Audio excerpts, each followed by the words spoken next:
অলৌকিক একটা ঘটনা ঘটে গেল। জানি না এটা কতটুকু সত্যি। ভিডিওটাকে দেখতে পারেন। আল্লাহর কসম, দর্শক ভাইরা, আল্লাহর লইয়া কিরে কাটলাম একটা কথা বিশ্বাস করানোর জন্য। এই যে আমার হাতে একটি লাউ দেখেন, এটা আমার গাছের লাউ। আর আমার পকেটে টাকা ছিল না। বাসায় আমার বিবি বলতাছে, এই লাউডার জন্য যদি একটা শোল মাছ হইতো, তাহলে আমার পকেটে টাকা নাই। আমি আফসোস করতেছি, যদি শোল মাছ হইতো এই লাউডা খাইতাম। তো ভাই আমি রোডে গেছি, হাঁটতে গেছি, একজনের শুনছি একটা লাশ হাসপাতালে আসতেছে, সেটা গোসল করার নিয়াত করছি। বাসা থেকে বের হয়ে গেছি, কিন্তু রোডের মধ্যে দেখি যায় এই শোল মাছটা লাফাইতেছে। কোথায় কার পড়ছে বা কেমনে পড়ছে বা রোডে কোত্থেকে আসছে আমি জানি না। এই জন্য ভাই, রিজিকের মালিক আল্লাহ। আল্লাহ যদি খাওয়ায়, এই হুগনা রোডের মধ্যে অসংখ্য মানুষ তাকাই রয়েছে। আমি যে এইটারে থাবা দিয়ে ধরিয়াই না, এই যে এটারে বাসার জন্য নিয়ে আসলাম।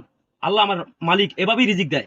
কসম আল্লাহর, যদি মিথ্যা কথা বলি, আল্লাহ আগুনের জিবরা দিয়া, মানে আগুন দিয়া জিবরা পোড়াই দিব। মিথ্যা কথা না ভাই, এই সত্য কথা। এটা পাইয়া নিয়ে আসলাম। এখন খাওয়া জায়েজ আছে কিনা এটা ইমাম সাহেবকে জিজ্ঞাসা করে পরে খাবো। ভিডিওটা এবং কি কথাটা শোনার পরে আমার কাছে যেটা মনে হয়, কারণ আমরা অনেক সময় দেখে থাকি যে অনেক গাড়ি আছে যারা মাছ নিয়ে, মানে এই এক ডিস্ট্রিক্ট থেকে আরেক ডিস্ট্রিক্টে মাছ নিয়ে যায়, তো ওইখান থেকে হয়তো একটা মাছ পড়ে যেতেই পারে। তো এই মাছের মালিক তো আর সেই মাছটাকে খুঁজবে না। আর যেহেতু উনি এটা পেয়েছে, ওনার রিজিকে ছিল, এটা সত্যি। যদি ওনার কথাবার্তা সব ঠিক থাকে তাহলে অবশ্যই এটা ওনার রিজিকে ছিল।